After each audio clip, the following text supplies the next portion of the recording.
ഈ മാമാങ്കം എന്ന് പറയുന്നത് എന്താണ് സത്യത്തിൽ? ഭാരതത്തിന്റെ മൂലാധാരമായി സങ്കല്പിച്ച് നിർത്തിയിരിക്കുന്ന ഗംഭീരമായ ഊർജ പ്രഭാവമുള്ള ഒരു സ്ഥലമാണ് തിരുനാവായ. പെൺകുട്ടിയായ ഞങ്ങളെ കല്യാണം കഴിച്ചു കൊടുത്തത് കേരളത്തിലേക്കാണ്. അവളുടെ വീട്ടിൽ ഇന്ന് ഉത്സവമാണ്. ഞങ്ങൾ പോയി കാണണം. ഗംഗ ഈ ഉത്സവത്തിൽ പങ്കെടുക്കാൻ വേണ്ടി ഭാരതത്തിലെ എല്ലാ നദികളെയും ഇതിലേക്ക് കൂട്ടിക്കൊണ്ടുവരുന്നു എന്നും ഒരു സങ്കല്പമുണ്ട്. ഇത് നമ്മൾ നടത്തുന്നൊന്നല്ല, ഇത് പരമ്പരകൾ മുമ്പിൽ നിന്ന് നടത്തുന്ന ദേവതകളുടെ തീരുമാനമാണെന്ന് മനസ്സിലായി. അങ്ങനെയാണെങ്കിൽ ആ ഒറ്റ കാരണം കൊണ്ട് ഭാരതപ്പുഴ തിരിച്ചു വരും. നില ഈ അവസ്ഥയിൽ നിന്ന് രക്ഷപ്പെടും, ഒരു സംശയമില്ല. നമ്മൾ എന്തിന് രാജവാഴ്ചയിലേക്ക് തിരിച്ചു പോകണം? അതിനാണല്ലോ ഇതൊക്കെ ഉപയോഗിക്കുന്നത് എന്നുള്ളതാണ്. അങ്ങാടിപ്പുറത്ത് തിരുമാന്താംകുന്നിൽ അമ്മയാണെന്ന് മനസ്സിലായി. തിരുമാന്താംകുന്നിൽ അമ്മയെ ഉപാസിച്ച് തിരുവളയനാട്ടിലേക്ക് കൊണ്ടുപോയി അമ്മയുടെ കൂടെ സഹായത്തോടു കൂടി യുദ്ധം ജയിച്ച് അധികാരം പിടിച്ചെടുക്കുന്നു. ഭാരതത്തിലെ ആദ്യത്തെ ചാവേർ സങ്കല്പം ഇവിടെ നിന്നാണ് വന്നതെന്ന് പറയുന്നുണ്ട്. വല്ലഭക്കോനാദ്രിയാണോ ജയിച്ചത്, സാമൂതിരിയാണോ ജയിച്ചതെന്ന് പറഞ്ഞാൽ ഞാൻ ഇവരെ തമ്മിൽ തല്ലിച്ച ആ വ്യക്തിയാണ് ജയിച്ചത് ഞാൻ പറയുന്നു. സത്വം എന്താണോ, അതിന്റെ ധർമ്മം എന്താണോ അതിനെ തിരിച്ചു പിടിക്കുക. എല്ലാവർക്കും ആനന്ദവും സ്വാസ്ഥ്യവും ഉണ്ടാകാൻ വേണ്ടത് മാത്രമേ ഭാരതത്തിൽ പറഞ്ഞിട്ടുള്ളൂ. വേറെ ആളെ കൊല്ലാൻ പറഞ്ഞിട്ടില്ല. എന്നാൽ നിന്റെ സ്വാതന്ത്ര്യം എൻ്റെ വീടിന്റെ മുറ്റം വരേ ഉള്ളൂ.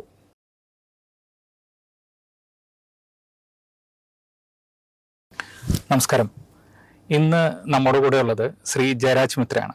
അദ്ദേഹം നമ്മുടെ നാട്ടിൽ സംഘടിക്കപ്പെട്ട ഏറ്റവും വലിയ ഹൈന്ദവ മേള, അങ്ങനെ പറയലല്ലേ, നമ്മുടെ മാമാങ്കം, അതിന്റെ പ്രധാന ശില്പികളിൽ ഒരാളാണ്. അങ്ങനെ പറഞ്ഞൂടാ, ഞാൻ മുമ്പിൽ ഉണ്ടായിരുന്നു, അവരൊക്കെ കൂടി ഉണ്ടായിരുന്നു. ഞങ്ങൾക്ക് അറിയേണ്ടതും അതിനെപ്പറ്റി തന്നെയാണ്. ഈ മാമാങ്കം എന്ന് പറയുന്നത് എന്താണ് സത്യത്തിൽ? മഹാമാഘം എന്ന് പറഞ്ഞാല്, ഞാൻ ആചാര്യന്മാരോട് ചോദിച്ചിട്ടുണ്ട് ഈ മാഘം എന്ന് പറയുന്നത് എന്താണെന്ന് ചോദിച്ചപ്പോൾ അവർ പറഞ്ഞു മകത്തിന്റെ സംസ്കൃതമാണ് മാഘം എന്ന് എനിക്കൊരാൾ പറഞ്ഞു തന്നിട്ടുണ്ട്. അത് ശരിയാണെങ്കിൽ, അദ്ദേഹം പറഞ്ഞതുപോലെയാണെങ്കിൽ, ഏത് മലയാള മാസത്തിലാണോ പൗർണമി വരുന്നത് ആ നാളിന്റെ പേരായിരിക്കും ആ മാസത്തിന്. അപ്പം മകം നാളിലാണ് പൗർണമി വരുന്നതെങ്കിൽ അതിന്റെ പേര് മകം എന്നായിരിക്കും. അത് സംസ്കൃതത്തിൽ മാഘം. അപ്പൊ മാഘം മാസത്തിലെ പൗർണമി വരുന്ന ആ മാസത്തിനൊരു പ്രത്യേകതയുണ്ട്. ശകവർഷം അനുസരിച്ച്, ശകവർഷത്തില് നമ്മുടെ ഇന്ത്യയുടെ ഔദ്യോഗിക കലണ്ടർ ശകവർഷമാണ്. ഫാൽഗുനത്തിനും പൂഷ്യത്തിനും ഇടയിലായിരിക്കും തോന്നുന്നുണ്ട് ഈ മാസം വരുന്നത്. അപ്പൊ ആ ദിവസം നടക്കുന്ന ഒരു വലിയൊരു ഉത്സവമായിരുന്നു മാഘ മഹോത്സവം എന്ന് പറയുന്നത്. മാഘത്തിൽ നടക്കുന്ന മഹോത്സവം. ഉത്സവവും ആഘോഷവും തമ്മിൽ വ്യത്യാസം പറഞ്ഞാൽ, ആഘോഷം എനിക്ക് എൻ്റെ കുട്ടിയുടെ പിറന്നാൾ ആഘോഷിക്കാം. പക്ഷെ അത് ഒരു രാജ്യത്തിന് മുഴുവൻ ആഘോഷമായി മാറുമ്പോഴാണ് ഉത്സവമായി മാറുന്നത്. അതാണ് ക്ഷേത്രത്തിൽ ഉത്സവമാണ്, ക്ഷേത്രത്തിൽ ആഘോഷമല്ല. അപ്പോൾ മഹാമാഘ മഹോത്സവം എന്ന് പറയണമെങ്കിൽ അത് മഹത്തായതാണ്, മാഘത്തിൽ നടക്കുന്നതാണ്. കേരളം മുഴുവൻ അതിൻ്റെ കൂടെ ചേർന്ന് നടത്തിയിരുന്നതാണ്. അതുകൊണ്ടാണ് ആ പേര് വരുന്നത്. അത് ശരിക്കും പറഞ്ഞാൽ ഒരു നദീപൂജയാണ്. ഏറ്റവും ബേസിക്കായിട്ട് പറഞ്ഞു കഴിഞ്ഞാൽ ഭാരതപ്പുഴയെ അമ്മയായും ദേവിയായും കണ്ട് നടത്തുന്ന നദീപൂജയാണ്. അപ്പം നദീപൂജയിൽ എങ്ങനെ കേരളത്തിലെ എല്ലാവരും പങ്കെടുക്കുന്നു എന്ന് പറഞ്ഞാൽ ആ സമയത്ത് ആ നദിക്ക് പ്രത്യേകതയുണ്ട്. ഓൾറെഡി ഭാരതപ്പുഴ 7 നദികളുടെ സാന്നിധ്യമുണ്ട് എന്ന് പരശുരാമൻ പറഞ്ഞതായിട്ട് നമുക്ക് ഐതിഹ്യത്തിലൊക്കെ പറയുന്നുണ്ട്. 7 പുണ്യനദികൾ, അതിൽ ലക്ഷ്മിയും സരസ്വതിയും ഗായത്രിയും എല്ലാം ചേർന്ന 7 നദികൾ. കൂടാതെ ഗംഗയാണ് ഭാരതപ്പുഴയുടെ തുടക്കം എന്ന് പറയുന്നത്. അത് അത്രേ അനസൂയ കഥയിൽ ഈ ഭാരതപ്പുഴയുടെ ഉത്ഭവസ്ഥാനത്ത് ആദ്യത്തെ ഉറവയായി വരുന്നത് ഗംഗയായതുകൊണ്ട് ഇപ്പൊ ഗംഗാ നദി തന്നെയാണ് ഭാരതപ്പുഴ. അത് 7 ദേവതകൾ വേറെ ചേർന്നിട്ടുണ്ട്. മാഘത്തിൽ ഗംഗ ഈ ഉത്സവത്തിൽ പങ്കെടുക്കാൻ വേണ്ടി ഭാരതത്തിലെ എല്ലാ നദികളെയും ഇതിലേക്ക് കൂട്ടിക്കൊണ്ടുവരുന്നു എന്നും ഒരു സങ്കല്പമുണ്ട്. എന്ന് വെച്ചാൽ ഭാരതത്തിലെ എല്ലാ നദികളും ഒരു പ്രത്യേക മാസം ഒരു പ്രത്യേക പുഴയിൽ സംഗമിക്കുന്നത് കൊണ്ട് ഭാരതത്തിന്റെ പുഴയായി ഒരൊറ്റ പുഴയേ ഉള്ളൂ, ഭാരതപ്പുഴ. അതാണ് ഭാരതപ്പുഴ. വേറെ ഒരു പേരിൽ ഒരു പുഴയ്ക്ക് ഈ പേരില്ല. അപ്പൊ ആ ഭാരതപ്പുഴയുടെ തീരത്താണ് ഈ ഉത്സവം നടക്കുന്നത്.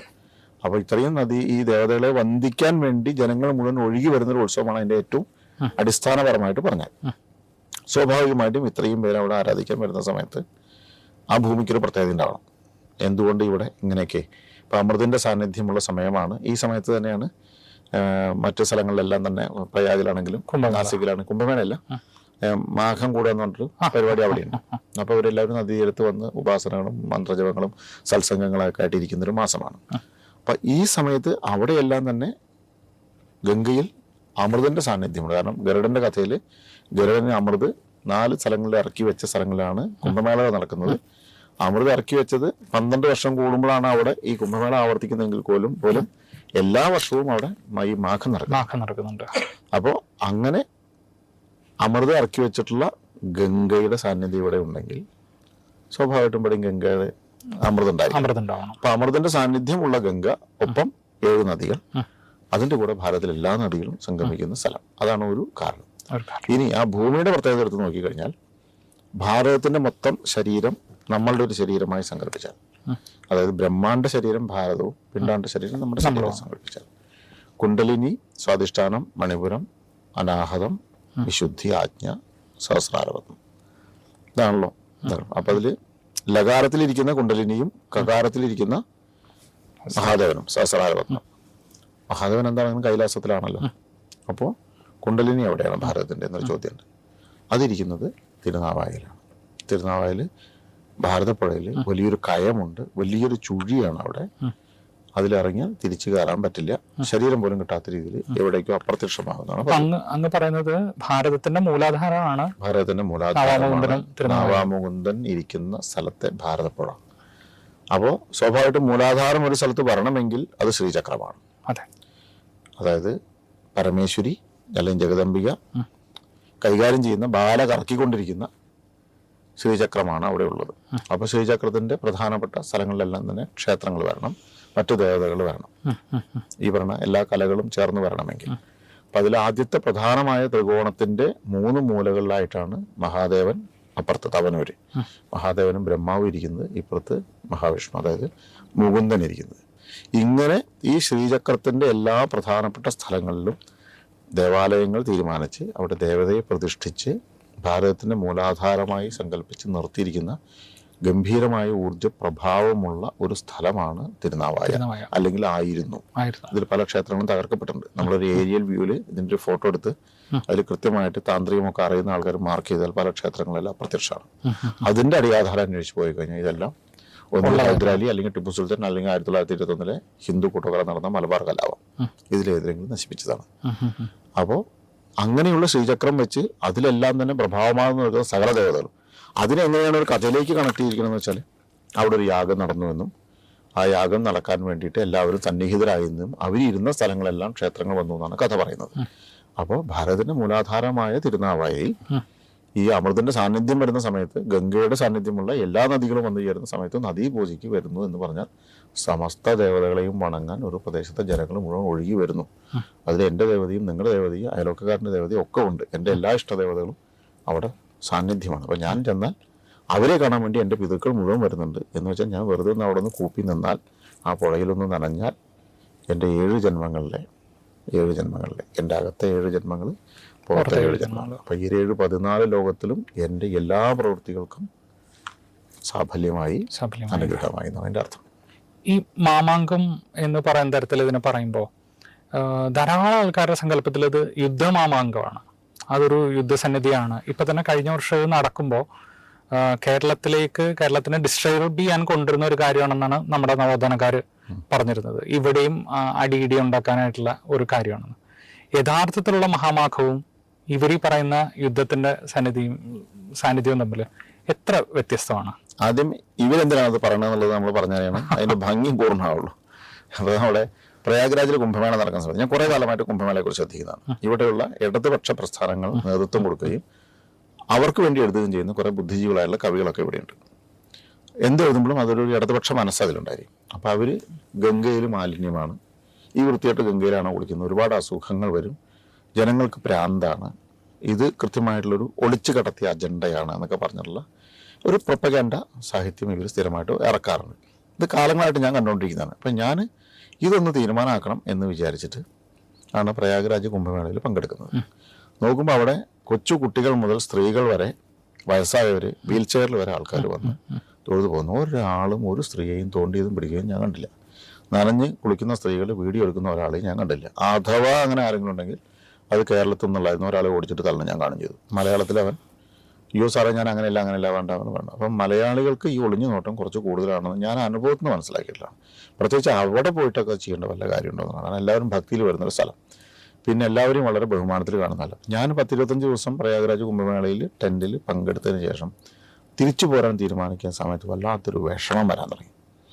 അതായത് നമുക്ക് അവിടെ ഒരു ഗ്ലാസ് ചായ കുടിച്ചാൽ വിശപ്പ് മാറുന്നുണ്ട്, ഭക്ഷണമൊന്നും കിട്ടിയില്ലെങ്കിൽ നമുക്ക് വിശക്കുന്നില്ല, ഒരാളും ശബ്ദമുയർത്തി സംസാരിക്കുന്നില്ല, ഒരാളും വഴക്കിന് പോകുന്നില്ല. ഇങ്ങനെ ശാന്തമായ ഒരു അന്തരീക്ഷം ഈ ലക്ഷക്കണക്കിന് ആൾക്കാർ വരുന്ന സ്ഥലത്ത് ഉണ്ടാവണമെങ്കിൽ അതെങ്ങനെ സംഭവിക്കുന്നു മനസ്സിലായി. പട്ടാളക്കാരും പോലീസുകാരും ഒക്കെ ഇഷ്ടംപോലെ ഉണ്ടെങ്കിൽ പോലും ഒരാളും ഒന്നും നിയന്ത്രിക്കേണ്ടി വരുന്നില്ല. അപ്പോൾ ശാന്തതയാണ് അല്ലെങ്കിൽ സംതൃപ്തിയാണ് ആ സമയത്തെങ്കിലും ആ ഭൂമിയുടെ പ്രത്യേകത എന്ന് ഞാൻ എൻ്റെ അനുഭവം കൊണ്ട് മനസ്സിലാക്കിയില്ല. അപ്പോൾ ഇതിനെയാണ് ഇവർ കുറ്റം പറഞ്ഞുകൊണ്ടിരിക്കുന്നത്. എന്ന് വെച്ചാൽ ശാന്തമായ ഒരു പ്രകൃതി ഒരു മനുഷ്യന് വന്നാൽ ഇവരൊക്കെ ആലോചിക്കുന്ന ആഗ്രഹിക്കുന്ന കലാപത്തിന് ആളെ കിട്ടില്ല. അടിക്കാനും തകർക്കാനും പൊളിക്കാനും കത്തിക്കാനും ആളെ കിട്ടില്ല. എന്തിന്? അതിൻ്റെ ആവശ്യം എന്താണ്? എന്നോട് പറഞ്ഞിട്ടുള്ളതല്ല ഇത്. ദൈവം എന്നോട് പറഞ്ഞ കാര്യങ്ങൾ ഞാൻ ചെയ്യുള്ളൂ എന്ന് സ്വന്തം തീരുമാനം എടുത്താൽ, ആത്മഗുരു പറയുന്ന വഴിയിലൂടെ ഒരാൾ നടക്കാൻ തുടങ്ങിയ ഇവനൊന്നും കൂലിക്ക് ആളെ കിട്ടില്ല. അപ്പം അതുകൊണ്ട് അത് അവിടെ വരരുത്. അത് ആകർഷിക്കപ്പെട്ട് ഇവിടുന്ന് ആൾക്കാർ പോയാലും ബുദ്ധിമുട്ടാണ്. കേരളത്തിൽ ലക്ഷക്കണക്കിന് ആൾക്കാർ ആ ഒരു സംശയമില്ല. അതുകൊണ്ടാണ് ഇവിടെ നിന്നും ചില സാഹിത്യ ഫെസ്റ്റ് നടത്തുന്ന സമയത്ത് കേരളത്തിൽ അറിയപ്പെടുന്ന ഫുട്ബോൾ കളിക്കാരനെ അടക്കം കാശ് കൊടുത്ത് പറഞ്ഞു വിട്ടിട്ട് അവൻ അവിടെ പോയിട്ട് വൃത്തികേടാണ്, ചൊറി വരും, അതുകൊണ്ട് ഞാൻ കുളിക്കാതെ പോകുന്നു എന്ന് പറഞ്ഞിട്ട് നേരെ വന്ന് ഫെസ്റ്റിൽ വന്നിട്ടാണ് പ്രസ്ഥാനം ഉണ്ടായത്. കുളിക്കാതിരിക്കുന്നതാണ് നല്ലത്. കാരണം അവൻ കുളിച്ചാൽ ചിലപ്പോൾ അത് ശുദ്ധി ചെയ്യാൻ ചിലപ്പോൾ ഗംഗയ്ക്ക് പറ്റിയില്ല. അത്രയ്ക്ക് മനസ്സിൽ ദുഷ്പൂർണ്ണമായിട്ട് നടക്കുന്നവരാണ് ഇവരൊക്കെ. അത് ഇവിടെ വിളിച്ച് പറയാൻ കാശുണ്ട്, ഇവിടുന്ന് പോകാൻ കാശുണ്ട്. ഇതെല്ലാം കൊടുത്തിട്ട് ഇതെല്ലാം ഫണ്ടഡ് ഏജൻസികൾ ചെയ്യുന്ന കളികളാണ്. അപ്പം അങ്ങനെ പറയുന്ന ഒരു കുംഭമേള കഴിഞ്ഞതിൻ്റെ തൊട്ട് പുറകിലാണ് മഹാമാഘം കടന്നു വരുന്നത്. ഇതായിരുന്നു ചോദ്യം. യുദ്ധം, ഈ ആൾക്കാരുടെ ആരോപണം യുദ്ധത്തെ പറ്റി. യുദ്ധമാണ് എന്ന് സ്ഥാപിച്ചെടുക്ക് ഇവിടെയുള്ള ആൾക്കാർ ആവശ്യമായിരുന്നു. കാരണം ഇത്രയും ഗംഭീരമായ ഇത് മഹാമാഘം എന്ന് പറയുന്ന നദീപൂജയായിരുന്നു നമ്മൾ പറഞ്ഞു. അതുകൂടാതെ ഒരു സാംസ്കാരിക ഉത്സവമായിരുന്നു, വിദ്വൽ സംഗമമായിരുന്നു, ശാസ്ത്ര സംവാദമായിരുന്നു, നവയോഗി സംവാദമായിരുന്നു, കലാ കായിക പ്രകടനങ്ങളായിരുന്നു, സന്യാസി സംഗമമായിരുന്നു, അതുകൂടാതെ ആയുധ അഭ്യാസമായിരുന്നു. അന്നത്തെ രാജ്യത്തെ നാടിന്റെ ഒത്തുകൂടലായിരുന്നു. കൂടാതെ ബജറ്റ് അവതരണമായിരുന്നു, പുതിയ രാജാവിനെ തിരഞ്ഞെടുക്കലായിരുന്നു. അതായത് ഓരോ രാജ്യവും കഴിഞ്ഞ വർഷം എന്താണ് അവരുടെ ബജറ്റിൽ ഉണ്ടായിരുന്നതെന്ന് അതാത് ഇഷ്ടദേവന്റെ മുമ്പിൽ ഓല വായിക്കുന്ന ചടങ്ങുണ്ടായിരുന്നു. അപ്പോൾ 12 വർഷം കൂടുമ്പോൾ, ഒരു വ്യാഴത്തിന്റെ ഗതി അനുസരിച്ച് 12 വർഷം കൂടുമ്പോഴാണ് ഈ മഹാമാഘം കൃത്യമായിട്ട് നടക്കേണ്ടത്. പക്ഷേ ഓരോ വർഷം കൂടുമ്പോഴും ചെറിയ നാട്ടുരാജ്യങ്ങൾ അവിടെ വരികയും അവരുടെ ഓല വായന നടക്കുകയും ചെയ്തിരുന്നു. ഓരോ 3 വർഷം കൂടുമ്പോഴും അതിനും വലിയ നാട്ടുരാജ്യങ്ങൾ വരികയും ഈ പറഞ്ഞ ഓല വായന നടക്കുകയും ചെയ്തു. 5 വർഷം കൂടുമ്പോൾ അതിലും വലിയ നാട്ടുരാജ്യങ്ങൾ വന്നു. എന്നാൽ കേരളം മുഴുവൻ ഒഴുകി വന്നിരുന്നത്, ഇപ്പം കുങ്ങനാട് അടക്കമുള്ള കേരളവും തമിഴ്നാടും കിടക്കുന്ന ഭാഗങ്ങളിൽ നിന്ന് വരെ ആൾക്കാർ വന്ന് സൗത്ത് ഇന്ത്യ, ഒരു പരിധിവരെ സൗത്ത് ഇന്ത്യ മുഴുവൻ പങ്കെടുത്തിരുന്ന വിദ്വൽ സംഗമം കൂടിയായിരുന്നു തിരുനാവായിൽ നടന്നിരുന്നത്. അപ്പോൾ അവിടെ കേരളത്തിനെ ആര് ഭരിക്കണമെന്ന് തീരുമാനിച്ചിരുന്നത് നിലപാട് തറയിൽ നിന്ന് കഴിഞ്ഞ 12 വർഷം ഭരിച്ചിരുന്ന പെരുമാള് സ്ഥാനം ഒഴിഞ്ഞ് തൻ്റെ 12 വർഷത്തെ എന്തൊക്കെയാണ് രാജ്യത്തിന് വേണ്ടി ചെയ്തത്, ഇനി എൻ്റെ സ്വപ്നങ്ങൾ എന്തൊക്കെയാണ്, ഇതവിടെ പറഞ്ഞതിന് ശേഷം എല്ലാവരുടെയും സമ്മതത്തോടുകൂടി അടുത്ത പെരുമാളെ തിരഞ്ഞെടുക്കുകയാണ്. അത് ചെയ്തിരുന്ന് നിലപാട് തറയിൽ നിന്നിട്ടായിരുന്നു. ആർക്കും എതിരഭിപ്രായം ഉണ്ടായിരുന്നില്ല. കാരണം ഏറ്റവും കേമനായിട്ട് ഒരാളെ അവിടെ തിരഞ്ഞെടുക്കാൻ പറ്റുള്ളൂ. കാരണം ഈ വിദ്വൽ സംഗമത്തിന്, ശാസ്ത്ര സമാധാനം, നവയോഗി സമാധാനമൊക്കെ നിയന്ത്രിക്കാൻ കഴിയുന്ന ഒരാളായിരിക്കണം പെരുമാള്. അത് ജ്യോതിഷത്തിലൊരു മാറ്റം വേണം. ഉദാഹരണത്തിന് ഭൂമി കറങ്ങുന്നുണ്ട്, സൂര്യന് ചുറ്റും കറങ്ങുന്നുണ്ട്, കൂടാതെ അച്ചുതണ്ടിന്റെ ഒരു വലിവും കൂടിയുണ്ട്. അപ്പൊ അതിനൊക്കെ വരുന്ന ചെറിയ ചെറിയ വ്യത്യാസങ്ങളെല്ലാം തന്നെ നമ്മൾ അതാത് കാലത്ത് അപ്ലൈ ചെയ്തില്ലെങ്കിൽ പഞ്ചാംഗം പിഴച്ചു പോകും. ഇപ്പൊ മാഘം തന്നെ ഈ പറഞ്ഞ മകത്തിലല്ല ഇപ്പൊ വരുന്നത്, 2 ദിവസം മാറിയിട്ടാണ് കിടക്കുന്നത്. അപ്പൊ അങ്ങനെയുള്ള കറക്ഷൻ ആവശ്യം വേണമെന്നൊക്കെ പുതിയ സിദ്ധാന്തം വന്നാൽ അത് ആദ്യം പ്രസന്റ് ചെയ്യുന്നത് മഹാമാഘത്തിൽ വിദ്വൽ സംഗമത്തിലാണ്. ജ്യോതിഷികൾ എല്ലാവരും പങ്കെടുക്കുന്ന പണ്ഡിത സദസ്സിൽ വെച്ച് അവർക്കെല്ലാം പൂർണ്ണ ബോധ്യം വന്നതിന് ശേഷം അത് അപ്ലൈ ചെയ്യുള്ളൂ, ജ്യോതിഷത്തിൽ അപ്ലൈ ചെയ്യുള്ളൂ. അപ്പൊ അങ്ങനെ ഒരു സാംസ്കാരികമായ ജ്ഞാനത്തിന്റെ വഴികളിലൂടെ സഞ്ചരിച്ചിരുന്ന ജനത കൃത്യമായി ഒത്തുകൂടി അവർക്ക് വേണ്ട ഏറ്റവും ഉത്തമനായിട്ടുള്ള ഭരണാധികാരിയെ തെരഞ്ഞെടുത്തിരുന്ന ഒരു സാംസ്കാരിക ഉത്സവം കൂടിയായിരുന്നു മഹാമാഘം. അപ്പോൾ സ്വാഭാവികമായിട്ടും ഇത്തരം സമ്പ്രദായങ്ങളൊന്നും കയ്യിലില്ലാത്ത ആൾക്കാർക്ക് അസൂയ വരും. ഇതെങ്ങനെയെങ്കിലും അവസാനിപ്പിക്കണം തീരുമാനിക്കും. കാരണം ഇവരുടെ അടുത്ത് പോയിട്ട് നിങ്ങൾ നാളെ മുതൽ ഇങ്ങനെ ആയിക്കോ അങ്ങനെ ആയിക്കോ എന്ന് പറഞ്ഞാൽ അത് ഞങ്ങളുടെ ധർമ്മത്തിൽ പറഞ്ഞിട്ടില്ല എന്ന് പറയും. അപ്പോൾ ഇതിനെ തകർക്കുക എന്നുള്ളത് ഇവിടെ ഭരിച്ച എല്ലാ രാജാക്കന്മാരുടെയും കടന്നു വന്ന എല്ലാ അധിനിവേശ ശക്തികളെയും ആവശ്യമായിരുന്നു. ഇപ്പോൾ പണ്ട് കുംഭമേളയിൽ തന്നെ ഒരു സന്യാസിക്ക് കുളിക്കാൻ 3 രൂപ ഫീസ് വെച്ചിട്ടുണ്ട് ബ്രിട്ടീഷ് സർക്കാർ. ഇന്നത്തെ വില കണക്കാക്കിയാൽ അത് മിനിമം 3 ലക്ഷങ്ങളാവാനാണ് സാധ്യത. അന്ന് പറഞ്ഞിട്ടുണ്ടായിരുന്നു ഒരു പുഴയിലിറങ്ങി കുളിക്കണമെങ്കിൽ 3 രൂപ ഫീസ് കൊടുക്കണമെന്ന് പറഞ്ഞ അവസ്ഥ. അപ്പം ഇതിനെല്ലാം തകർക്കാനുള്ള ശ്രമം എല്ലാവരുടെ ഭാഗത്തുനിന്ന് വന്നിട്ടുണ്ട്. അതങ്ങനെ കടന്നു പോകുന്ന സമയത്ത് കോഴിക്കോട് അലി എന്ന് പറയുന്ന ഒരാൾ മാഘത്തിൽ പങ്കെടുത്ത്, അത് സ്വാഭാവികമായിട്ട് ഇത്തരം ആൾക്കാർ കൂടുമ്പോൾ അവിടെ വാണിഭം ഉണ്ടാവും. അപ്പോൾ ചന്തവാണിഭം എന്നൊക്കെ പറയുന്ന സംഭവങ്ങൾ ഉണ്ടായിരിക്കും. അപ്പോൾ വാണിഭം കഴിഞ്ഞ് തിരിച്ച് സാമൂതിരിപ്പാടിനെ പോയി കണ്ടു പറയുന്നു, ഗംഭീരമാണ് മാമാങ്കം, ഞങ്ങൾ അവിടെ നിന്നാണ് വരുന്നത് പറയുമ്പോൾ എന്താ അതിന് ഇത്ര വലിയ പ്രത്യേകത, അവിടെ ഗംഗയുടെ സാന്നിധ്യം നല്ല വേറെ പ്രത്യേകതയുള്ള ഇപ്പോൾ ഈ സമയത്ത്. അപ്പം അങ്ങനെയല്ല, കേരളത്തിൽ എല്ലാവരും ഒത്തുകൂടുന്നുണ്ട്. അവിടെ രാജാവിനെ തിരഞ്ഞെടുക്കുന്നത് സർവ്വസമ്മതനായിട്ടുള്ള ആളാണ്. പക്ഷേ അങ്ങേക്കാൾ കേമനല്ലാതെ ഒരു സാധനം അങ്ങനെ ഇട്ട് കൊടുക്കണം, മനസ്സിലാക്കി. അപ്പോൾ അത് മല്ലൂക്കോനാതിരാര കൊച്ചി രാജാവാര നോക്കുന്നത് കൊച്ചി രാജാവാണ് ശരിക്കും. പക്ഷേ മല്ലൂക്കോനാതിരെ തിരഞ്ഞെടുക്കുന്നു പറയുമ്പോൾ അങ്ങേക്കാണ് ശരിക്കും അവിടെ ഇരിക്കാൻ അധികാരം ശരിക്കും വേണ്ടത്. അങ്ങേക്കാണ് രാജ്യവിസ്തൃതി കൂടുതൽ, അങ്ങനെ കേമൻ, അങ്ങേക്കാണ് സൈനിക എണ്ണത്തിലൊക്കെ കൂടുതൽ, അങ്ങേക്കാണെന്നൊക്കെ പറഞ്ഞ് പിരികേറ്റി അങ്ങ് സമ്മതിക്കുകയാണെങ്കിൽ ഞങ്ങളത് പിടിച്ചെടുത്ത് തരാം എന്ന് പറഞ്ഞു. പകരം നിലപാട് തറയിൽ വലതുഭാഗത്ത് നിൽക്കാനുള്ള അവകാശം വേണമെന്നുള്ളതാണ് പകരം ആവശ്യപ്പെടുന്നത്. പക്ഷേ ഞങ്ങൾക്ക് പടയാളികളുടെ എണ്ണം കുറവായതുകൊണ്ട് അങ്ങ് നമ്മുടെ ഈ ഇപ്പുറത്തെ സമുദായത്തിൽ കുറച്ച് ആൾക്കാരെ പറഞ്ഞു വിടണമെന്ന് പറഞ്ഞു. അങ്ങനെ സാമൂഹികരുടെ തിട്ടൂരം വരുന്നു. എല്ലാ വീട്ടിൽ നിന്നും ഒരാൾ മുസ്ലിം മതത്തിൽ ചേരണമെന്ന് പറഞ്ഞ് തിട്ടൂരം, അല്ലെങ്കിൽ കല്യാണം കഴിക്കാൻ പെണ്ണിനെ കൊടുക്കണമെന്ന് കാരണത്തില്ല. അവർ അപ്പുറത്ത് കൂടെ കടൽ കൊള്ളയടിച്ച് കപ്പൽ കൊള്ളയടിച്ച് നടക്കുന്ന ആൾക്കാരാണ്. അങ്ങനെ തിരുനാവായ യുദ്ധങ്ങൾ എന്നറിയപ്പെടുന്ന അനേക യുദ്ധങ്ങൾ നടക്കുന്നു സാമൂതിരിയും വല്ലൂക്കോനാതിരിയും തമ്മിൽ. പക്ഷേ സാമൂതിരി എല്ലാറ്റിലും തോൽക്കുന്നു. അവസാനം സാമൂതിരിക്ക് മനസ്സിലാവുന്നു, മങ്ങാട്ടച്ചൻ പറഞ്ഞിട്ട് സാമൂതിരിക്ക് മനസ്സിലാവുന്നു ഇവർ ജയിക്കാൻ കാരണം അങ്ങാടിപ്പുറത്ത് തിരുമാന്താംകുന്നിലെ അമ്മയാണെന്ന് മനസ്സിലായി. തിരുമാന്താംകുന്നിലെ അമ്മയെ ഉപാസിച്ച് തിരുവളയനാട്ടിലേക്ക് കൊണ്ടുപോയി അമ്മയുടെ കൂടെ സഹായത്തോടു കൂടി യുദ്ധം ജയിച്ച് അധികാരം പിടിച്ചെടുക്കുന്നു. വല്ലൂക്കോനാതിരിയെ കൊന്നു എന്നും പറയുന്നുണ്ട്, സനഭ്രഷ്ടനാക്കി എന്നും പറയുന്നുണ്ട്. എന്താണെങ്കിലും അന്നു മുതൽ ഇത് യുദ്ധമാണ്. കാരണം ഈ സ്ഥാനത്തിന് വേണ്ടി സാമൂതിരി കടന്നു കയറി ആക്രമിച്ച് കീഴടക്കി. മറ്റു എല്ലാവരും തെരഞ്ഞെടുത്തായിരുന്നു. പക്ഷെ ഇനി എന്നെ സംബന്ധിച്ചിട്ടുള്ള പരിപാടി മതി എന്ന് പറഞ്ഞിട്ടുള്ള തിട്ടൂരം വന്നിട്ടാണ് പിന്നെ ഏകാധിപതിയുടെ കടന്നു വരവാണ്. അപ്പൊ ഇത് നശിക്കാൻ കാരണം ആയത് യുദ്ധമാമാങ്കം എന്നുള്ളതിലേക്ക് മാറി മുതലാണ് ഇതിന്റെ യുദ്ധമാമാങ്കമായിട്ട് അറിയപ്പെടുന്നത്. അതിനു മുമ്പുള്ള സംസ്കാരം അല്ലെങ്കിൽ ആ ഒരു ചരിത്രം നമ്മൾ മറക്കണമെന്നത് നശിപ്പിക്കണം എന്നാണ്. കാരണം വെച്ചാൽ ഇത്രയും നല്ലൊരു കാര്യമായിരുന്നു ഇവിടെ ഉണ്ടായിരുന്നു, ഇത്രയും നല്ലൊരു കാര്യം ഇവിടെ ഉണ്ട് എന്നുള്ളത് സമ്മതിക്കേണ്ടി വരും. അപ്പൊ അതിന്റെ പിന്നിലത്തെ നന്മകളെ കുറിച്ച് തിരിച്ചറിഞ്ഞിട്ട് ജനം വന്നു കഴിഞ്ഞാൽ ബുദ്ധിമുട്ടാണ്. അതിലും നല്ലത് വെട്ടുക, കുത്തുക, കൊല്ലുക, പിടിച്ചടക്കുക, തിന്നുക, ചാവുക. ഇതാണ് സംസ്കാരം എന്ന് വിശ്വസിക്കുന്നവരുടെ ആഗ്രഹമായിരുന്നു.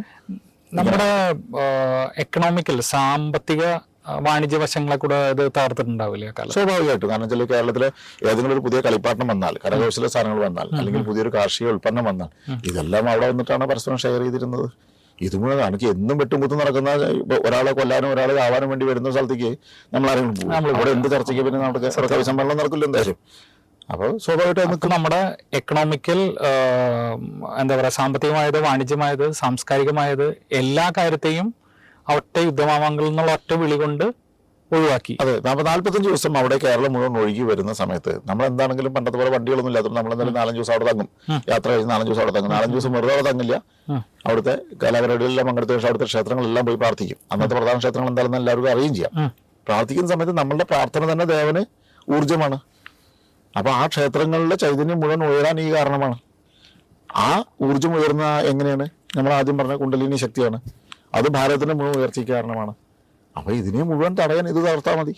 കൃത്യമായിട്ട് ആ ഭാഗത്ത് എന്ത് കളിക്കണം എന്ന് ബ്രിട്ടീഷുകാർക്ക് അത് നിരോധിച്ചു. കാരണം ഇവര് സന്യാസികളുടെ ആ യുദ്ധത്തിന് അവർ ജയിക്കാൻ ബ്രിട്ടീഷുകാർക്ക് കഴിഞ്ഞിട്ടില്ല. ആദ്യത്തെ സ്വാതന്ത്ര്യ സമരം 1857 അതിനു മുമ്പ് നല്ല സന്യാസി മൂട്ടിനി എന്ന് പറയുന്ന യുദ്ധമാണ് ആദ്യത്തെ ബംഗാളിൽ നടന്നത്. അതിനെ പോലും ജയിക്കാൻ ബ്രിട്ടീഷുകാർക്ക് കഴിഞ്ഞിട്ടില്ല. അപ്പൊ അവർ ആലോചിക്കും സ്വാഭാവികമായിട്ട് എന്താ സംഭവം. സയന്റിഫിക്കലി തന്നെ അവർ ആലോചിച്ചു എവിടുന്നാണ് ഇവർക്ക് ഈ ഊർജ്ജം കിട്ടുന്നത്. അപ്പൊ സന്യാസികളിൽ നിന്നാണ്, ആചാരങ്ങളിൽ നിന്നാണ്, അത് എവിടുന്നാണ് വരുന്നത്. ഇവിടെ നിന്നാണെങ്കിൽ ഇവിടെ തകർത്താൽ മതി, അത് നിരോധിച്ചു. വളരെ സിമ്പിളാണ് കാര്യങ്ങൾ. നമ്മുടെ ഇതിനോട് ചേർന്ന് നിൽക്കുന്ന കുറെ ഐതിഹ്യങ്ങളും കാര്യങ്ങളും ഒക്കെ ഉണ്ടല്ലോ. ഇപ്പോൾ 2026 നടന്നപ്പോ എല്ലാവരുടെയും ചോദ്യം വരുന്നത് എന്തുകൊണ്ട് ഇപ്പോ ഇത് രജിസ്റ്റർ ചെയ്യപ്പെടുന്നു? ആരാണിത് തിരിച്ചു കൊണ്ടുവരാനായിട്ട് ശ്രമിക്കുന്നത്? എല്ലാ സംഭവങ്ങൾക്കും ഒരു ചാക്രികമായ ഒരു സംഭവമുണ്ട്. അപ്പൊ ഇത് ശരിക്കും ഒരു വ്യാഴത്തിന്റെ ഒരു ഇതിന് മുമ്പ് അതിനെ തിരിച്ചു കൊണ്ടുവരാൻ വേണ്ടി പലരും ശ്രമിച്ചിട്ടുണ്ട്. തിരുവനന്തപുരത്ത് നിന്ന് വന്നിട്ടുള്ള ചില ആൾക്കാർ ചെറിയ പൂജകൾ ചെയ്തു പോയിട്ടുണ്ട്. ചിലർ ഓലവായന തിരിച്ചു കൊണ്ടുവരാൻ വേണ്ടി ശ്രമിച്ച ആൾക്കാരുണ്ട്. പക്ഷെ അതൊന്നും നിലനിന്നില്ല. അതൊക്കെ ഇങ്ങനെ ചെറിയ ചെറിയ ചടങ്ങുകളായിട്ട് കടന്നുപോയി.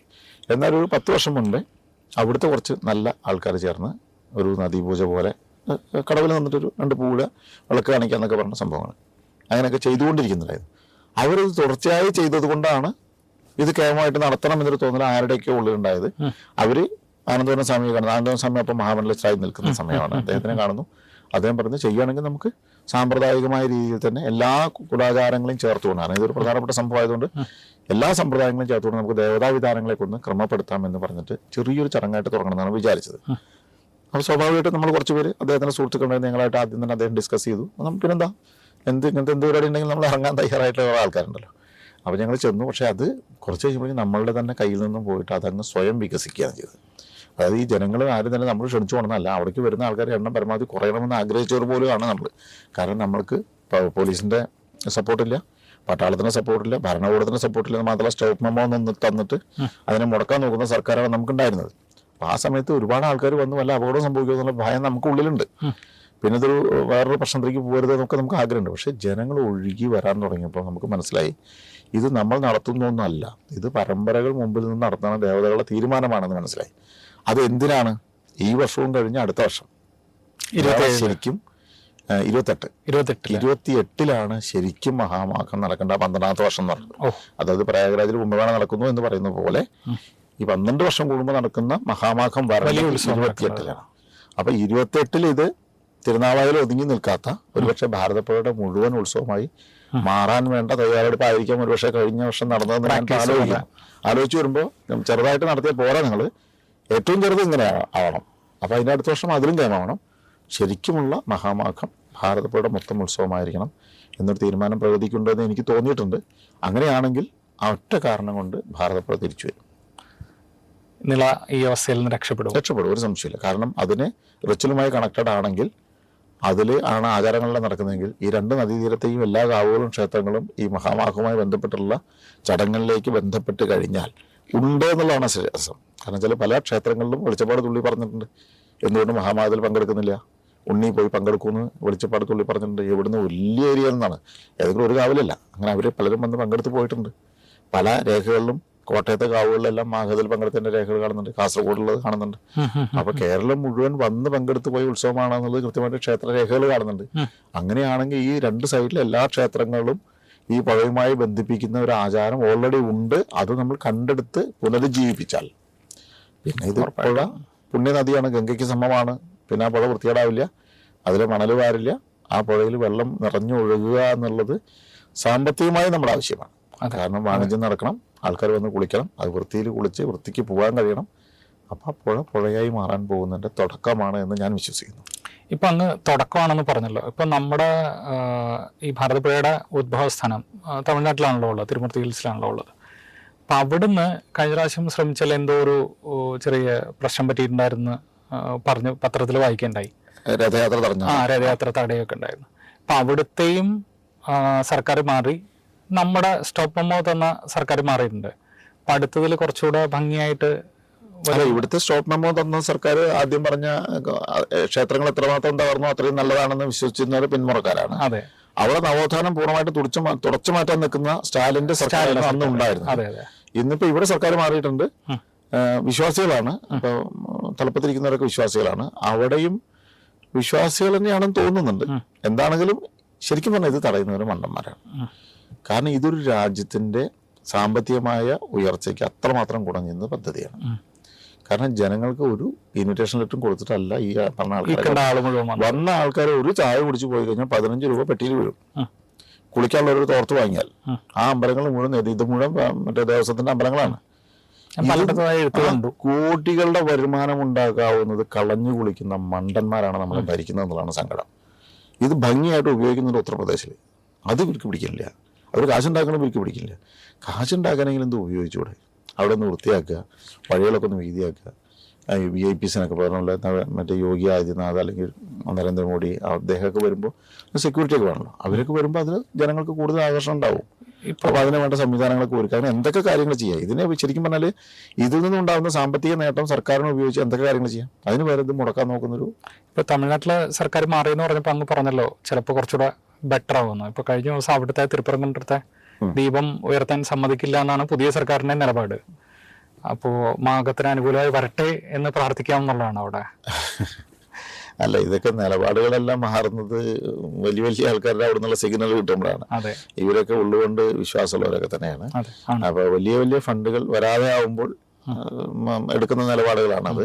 എന്താണെങ്കിലും തായ് വീട്ട് സേർ എന്ന് പറഞ്ഞിട്ടൊരു ചടങ്ങ് രഥയാത്ര നിരോധിച്ച അതേ സ്ഥലത്ത് നിന്നും മഹാമാഘത്തിൽ പങ്കെടുത്ത് പോയിട്ടുണ്ട്. അതായത് പെൺകുട്ടിയായ ഇളയെ കല്യാണം കഴിച്ചു കൊടുത്തത് കേരളത്തിലേക്കാണ്. അവളുടെ വീട്ടിൽ ഇന്ന് ഉത്സവമാണ്, ഞങ്ങൾ പോയി കാണണം. അവൾക്ക് വേണ്ട പട്ടുസാരിയും കുങ്കുമവും എല്ലാമായിട്ട് അവിടെ നിന്നും കുറെ തമിഴ്, അത് അവിടെ ഉള്ളതാണ്, നമ്മൾ കണ്ടെത്തിയൊന്നല്ല, അത് അവിടെ ഉള്ളതാണ്. അത് തിരിച്ചു വന്നു. അവർക്ക് രഥയാത്ര തടയാൻ പറ്റുള്ളൂ, ആ ആചാരം തടയാൻ പറ്റില്ല.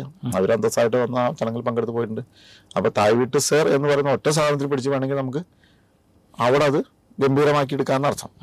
ഇതൊന്നും ഒരു പരിധി കഴിഞ്ഞ് തടയാനൊന്നും പറ്റില്ല.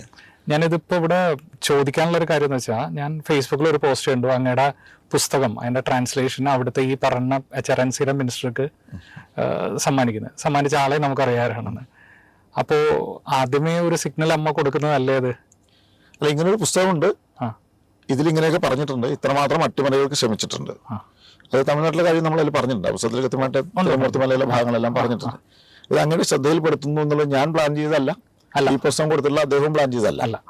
അപ്പൊ അത് അവിടെ എത്തിപ്പെടുക എന്ന് പറഞ്ഞ സാധനമല്ലോ. അപ്പൊ മുഖ്യമന്ത്രിയുടെ കയ്യിലും എത്തിയിട്ടുണ്ട്, ദേവസ്വം മന്ത്രിയുടെ കയ്യിൽ എത്തിയിട്ടുണ്ട്, ഞാൻ കണ്ടു, അതിന്റെ റെയിൽവേ മന്ത്രിയുടെ കയ്യിൽ എത്തിയിട്ടുണ്ട്, ഇനി ഇതാ പ്രധാനമന്ത്രിയുടെ ഒക്കെ കയ്യിൽ എത്താൻ പോകുന്നു. അദ്ദേഹം അതിനുള്ള കാര്യങ്ങൾ നീക്കി തുടങ്ങിയിട്ടുണ്ട് തോന്നുന്നു.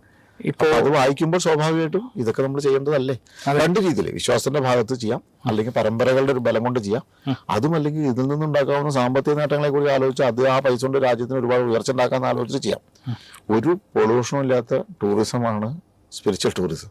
ആലോചിക്കുക, ഫാക്ടറികൾ വേണ്ട, ഒന്നും വേണ്ട, പക്ഷെ വളരെ ഭംഗിയായിട്ട് ആൾക്കാർ വന്ന് കുളിച്ചു പോയാൽ എന്താ, അതിനെ ശുദ്ധീകരിക്കാനുള്ള സംവിധാനം പുഴയിലുണ്ട്, അവിടെ ഒരു പൊള്യൂഷനും സംഭവിക്കാൻ പറ്റില്ല. പക്ഷെ ഈ തലച്ചോറിൻ്റെ വിസർജനം ഉണ്ടല്ലോ, അതിനെ തടയണമെന്ന് ആരും വിചാരിച്ചാലും കഴിയില്ലേ.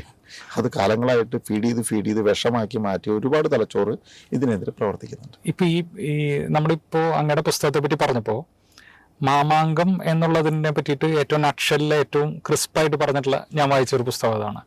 അപ്പൊ അതിൽ തന്നെ പലയിടത്തും പറയുന്നുണ്ട് പല ക്ഷേത്രങ്ങളെ തകർത്തതിനെ പറ്റിയിട്ട്. നമ്മൾ ഇതിനോടനുബന്ധിച്ച് അതൊക്കെ തിരിച്ചു കൊണ്ടുവരാനുള്ള ശ്രമങ്ങൾ ഉണ്ടാവുമോ?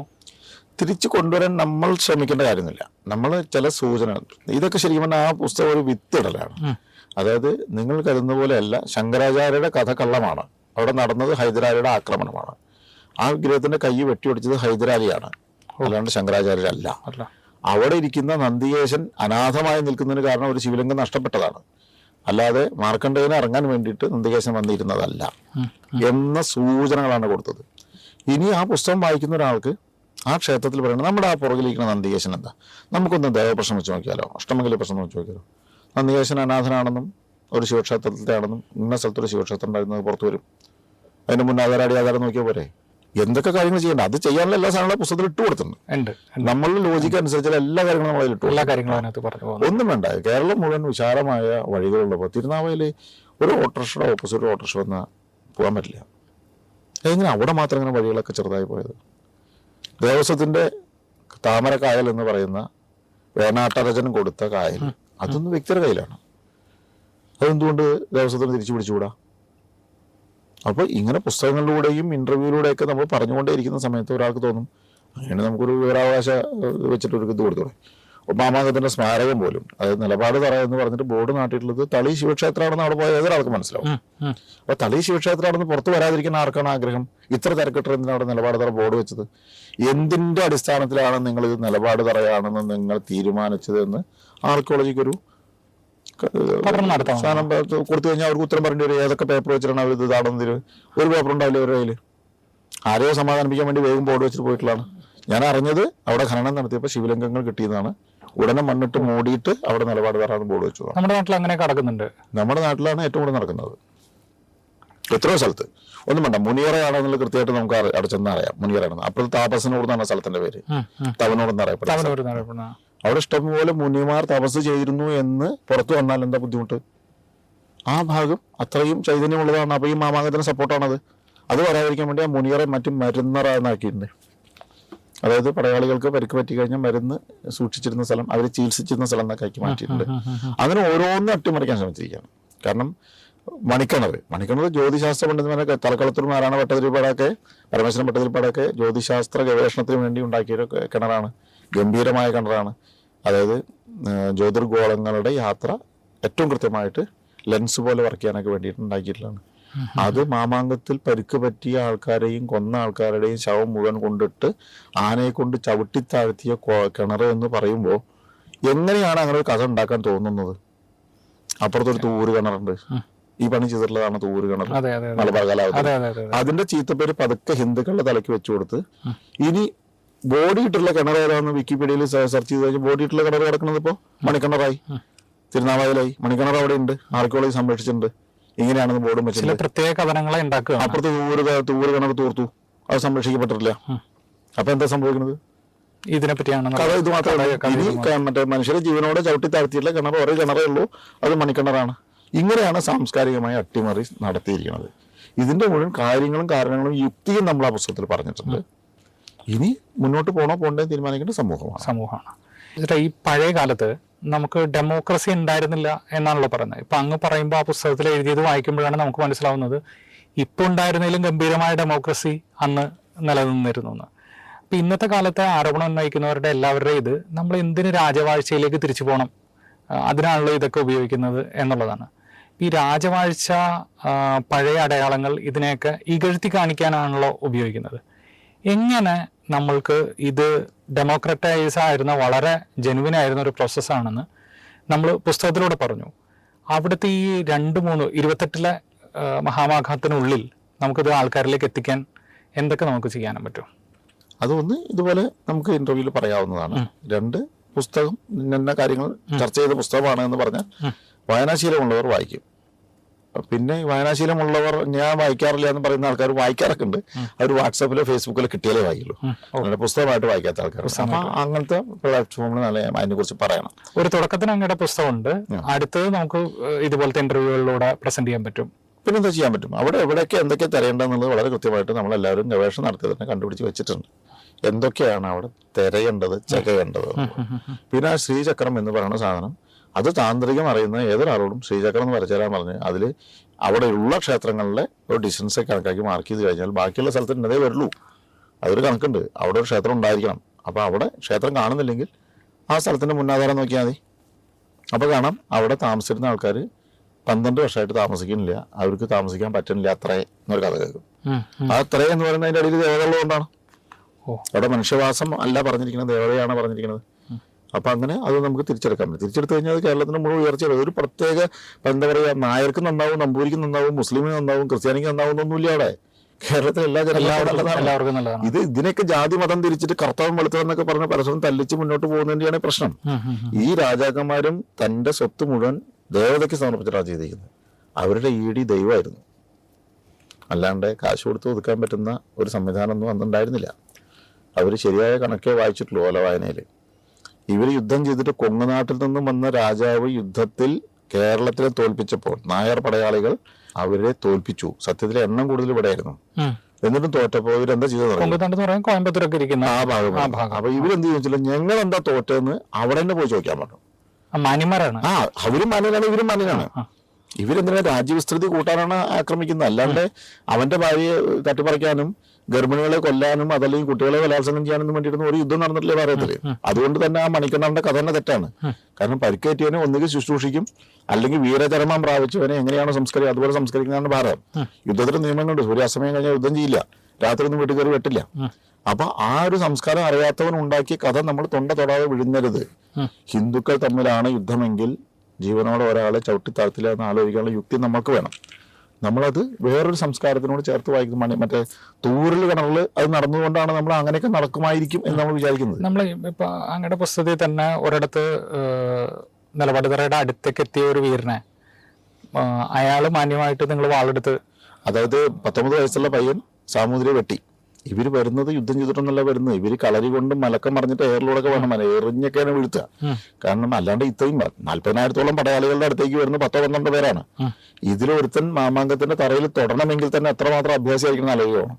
അങ്ങനെ 19 വയസ്സുള്ള ഒരുത്തൻ അമ്മാവൻ അകത്ത് കയറി തറയിൽ കയറി അമ്മാവനെ വെട്ടി. അപ്പോഴാണ് മകൻ കയറി വെട്ടിയത്, അല്ല അനന്തരവൻ കയറി വെട്ടുന്നത്. സാമൂതിരിയുടെ ചെവിയിലോ മൂക്കിലോ എവിടെ കൊണ്ടു കയ്യിൽ നിന്ന് ആയുധം പോയി ഭയന്ന് നിൽക്കുന്ന സമയത്ത് അവൻ വളരെ മാന്യമായിട്ട് യുദ്ധത്തിന്റെ ധർമ്മമാണ് പറഞ്ഞത്. ആയുധമെടുത്ത് ആണുങ്ങളെ പോലെ പോരാടുമെന്ന് പറഞ്ഞു. പക്ഷെ അത് പറഞ്ഞതും പുറകുന്ന് കുത്തിക്കൊന്നു, ചതിച്ചു കൊന്നു. കാരണം കൂടെ നിൽക്കുന്നവരൊക്കെ ചതിയന്മാരാണ്. ഈ സാമൂതിരിക്ക് ആ ധാർമ്മിക ബോധമില്ലെങ്കിൽ പിന്നെ ഈ പോകുന്ന ധാർമ്മിക ബോധം ഉണ്ടായിട്ടൊരു കാര്യമില്ല. ധർമ്മയുദ്ധമാണെങ്കിൽ മാത്രമാണ് അപ്പുറം ഇപ്പുറം ഒരുപാട് അധികാരം മാത്രമാണ് അവിടെ എങ്ങനെയും കൊല്ലുക എന്നുള്ളൊരു വിഭാഗം ഒരു കൂട്ടരും, മറ്റൊരു ഞാൻ ഭഗവതി പറഞ്ഞിട്ടാണ് ഞാൻ വരുന്നതെന്ന് വിചാരിക്കുന്ന ആൾക്കാരും. രണ്ടും തമ്മിൽ നല്ല വ്യത്യാസം ഉണ്ടായിരുന്നു. ഇപ്പോഴും അപ്പോഴും മുൻപിൽ വേറെ ആൾക്കാരും പുറകിൽ വേറെ ആൾക്കാരുമാണ്. അല്ല, അന്നും ഈ തിരുനാവായ വല്ലഭക്കോനാദ്രിയാണോ ജയിച്ചത് സാമൂതിരിയാണോ ജയിച്ചതെന്ന് പറഞ്ഞാൽ ഞാൻ ഇവരെ തമ്മിൽ തല്ലിച്ച ആ വ്യക്തിയാണോ ജയിച്ചത് ഞാൻ പറയുന്നു. കാരണം അയാളുടെ കാര്യം നടത്താൻ വേണ്ടി ഇവരെ തല്ലിച്ചു, എല്ലാ ധാർമ്മികതകളും കാറ്റിൽ പറത്തി. പിന്നെ ഇതിനൊരു യുദ്ധകഥയായി അട്ടിമറിച്ചു. ഇപ്പോൾ തരങ്കണി അദ്ദേഹം വിശ്വാസം അറിഞ്ഞിട്ടുണ്ടാവില്ല, ബിച്ചു തിരുമല അറിഞ്ഞിട്ടുണ്ടാവില്ല ഇതിന് പുറകിൽ ഇങ്ങനെ ഒരു കഥയുണ്ട്. അവർ പോലും എഴുതിയത് മാമാങ്കം പലകുറി കൊണ്ടാടി എന്നുള്ള പാട്ടിൽ അമ്പേന്തി വില്ലേന്തി വാളേന്തിയും തമ്പേറിന്റെ ആളത്തിൽ പോരാടി എന്നൊക്കെ പറഞ്ഞതിൽ മുഴുവൻ യുദ്ധകഥകൾ തന്നെയാണ് പറയുന്നത്. സത്യത്തിലൊരു യുദ്ധകഥയല്ല, സൈനിക അഭ്യാസം കാണിച്ചിരുന്നു എന്നല്ലാണ്ട് അവിടെ യുദ്ധം നടന്നിട്ടില്ല. യുദ്ധം നടന്നത് ഈ അധികാരത്തിന്. ഞാൻ ആലോചിച്ചു പോയത് ഈ പുസ്തകം ഉണ്ടാവാൻ കാരണം തന്നെ ഒന്ന് അമൃതാനന്ദമയി ദേവിയും മഹാമണ്ഡലേശ്വരം പ്രേരിപ്പിച്ചിരുന്നു. ഞാൻ ആലോചിച്ചത് ഇത്രമാത്രം കാലം യുദ്ധം ചെയ്യണമെങ്കിൽ എത്രയോ കാലം തിരുനാവായ യുദ്ധം എന്ന പേരിൽ ഇത് പിടിച്ചിറക്കാൻ നടത്തിയിട്ടുണ്ട്. പിന്നെ അത് തിരിച്ചു പിടിക്കാൻ വേണ്ടിയിട്ട് ഒരുപാട് കാലം വല്ലൂക്കനാതിരി ചാവേറുകളെ അയച്ചിട്ടുണ്ട്. ഭാരതത്തിലെ ആദ്യത്തെ ചാവേർ സങ്കല്പം ഇവിടെ നിന്നാണ് വന്നതെന്ന് പറയുന്നുണ്ട്. ആദ്യത്തെ വനിതാ സൈന്യം ഭാരതത്തിലുണ്ടായി, ലോകത്തിൽ ആദ്യത്തെ വനിതാ സൈന്യം ഉണ്ടായത് വെട്ടത്തെ നാട്ടിലാണെന്ന് പറയുന്നത്. അപ്പൊ ഇങ്ങനെയൊക്കെയുള്ള രാജ്യത്ത് ഒരു സ്ഥാനത്തിന് വേണ്ടി ഇങ്ങനെ പോരാടണമെങ്കിൽ ആ സ്ഥാനത്തിന്റെ പ്രത്യേകത എന്താണ്? ഇതാണ് ഞാൻ ആലോചിച്ചു പോയത്. കേരളം ആര് ഭരിക്കണമെന്ന അധികാരം മാത്രമായിരുന്നില്ല, കേരളത്തിനെ നന്മയിലേക്ക് നയിക്കാൻ പ്രാപ്തിയുള്ള ഒരാൾ ഇരിക്കേണ്ട സ്ഥലമായിരുന്നു. ആ പ്രാപ്തി ഇല്ലാത്ത ഒരുത്തനെ അവിടെ കൊണ്ട് ഇരുത്തിയത് തിരിച്ചു പിടിക്കാൻ വേണ്ടി ദേവത അയച്ചതാണ്. അങ്ങാടിപ്പുറത്തെ തിരുവനന്തപുരം അമ്മ പറഞ്ഞത്, ഇദ്ദേഹം വന്ന് ചെന്ന് ചോദിച്ചു, ഞാൻ അമ്മയ്ക്ക് വേണ്ടിയിട്ടാണ് എല്ലാം ചെയ്തത്, ഇനി ഞാൻ എന്താ ചെയ്യേണ്ടതെന്ന് ചോദിച്ചു. യുദ്ധം തുടരാനാണ് അമ്മയുടെ അരുളപ്പാട്, അതുകൊണ്ട് ഒരു ദിവസം ധർമ്മം തിരിച്ചു വരും എന്ന് പറഞ്ഞു. അതായിരിക്കും നടന്നുകൊണ്ടിരിക്കുന്നത് ഞാൻ വിശ്വസിക്കുന്നു. അപ്പോൾ എല്ലാവിധ ആശംസകളും, അതിൽ ഗംഭീരമായിട്ടുള്ള വിജയം ഉണ്ടാവട്ടെ എന്ന് വിചാരിക്കുന്നു. ഇനി പോകെ പോകെ വരുന്ന എപ്പിസോഡുകളിൽ ഇതിൻ്റെ ഓരോരോ ഭാഗങ്ങൾ എവിടെയൊക്കെ തകർന്നു കിടക്കുന്നു, നമ്മൾക്ക് അതിൽ എങ്ങനെ പങ്കെടുക്കാനാവും, അതിനെപ്പറ്റി അങ്ങ് പറയുന്നു വിചാരിക്കുന്നു. അല്ല, ചോദ്യങ്ങൾ വരുമ്പോൾ അതിനുള്ള ഉത്തരങ്ങൾ പറയും. അല്ലാതെ ഇങ്ങനെ വേണമെന്ന് എനിക്കൊരു പദ്ധതിയൊന്നുമില്ല. പദ്ധതികളെല്ലാം മുകളിലാണ്. അതുകൊണ്ട് തന്നെ ആശംസ എനിക്ക് പറയണ്ട, എല്ലാവർക്കും ആശംസ പറയുക, എല്ലാവരും അതിൽ പങ്കെടുക്കുക. നമ്മുടെ അതിന്റെ സത്വം എന്താണോ, അതിന്റെ ധർമ്മം എന്താണോ അതിനെ തിരിച്ചു പിടിക്കുക. എല്ലാവർക്കും ആനന്ദവും സ്വാസ്ഥ്യവും ഉണ്ടാകാൻ വേണ്ടത് മാത്രമേ ഭാരതത്തിൽ പറഞ്ഞിട്ടുള്ളൂ, വേറെ ആളെ കൊല്ലാൻ പറഞ്ഞിട്ടില്ല. എന്നാൽ നിന്റെ സ്വാതന്ത്ര്യം എൻ്റെ വീടിൻ്റെ മുറ്റം വരേ ഉള്ളൂ, അത് കഴിഞ്ഞാൽ ആയുധമുണ്ട്. നമ്മുടെ എല്ലാ ദേവതകളും അഭയമുദ്രയും ഭരതമുദ്രയും കൂടാതെ ആയുധങ്ങളുമുണ്ട്. വേണ്ടി വന്നാൽ ആയുധം എടുക്കാൻ തന്നെയാണ് പറഞ്ഞിരിക്കുന്നത്. അതുകൊണ്ട് വീരഭാവം കളയാതെ കുലാചാരങ്ങളെല്ലാം ആചരിച്ച് ധർമ്മത്തിലൂന്നി നിന്ന് രാജ്യത്തിനെ സംരക്ഷിക്കാവുന്ന പടയാളികളാവണം ഓരോ വ്യക്തിയും എന്നതാണ് ആശംസ.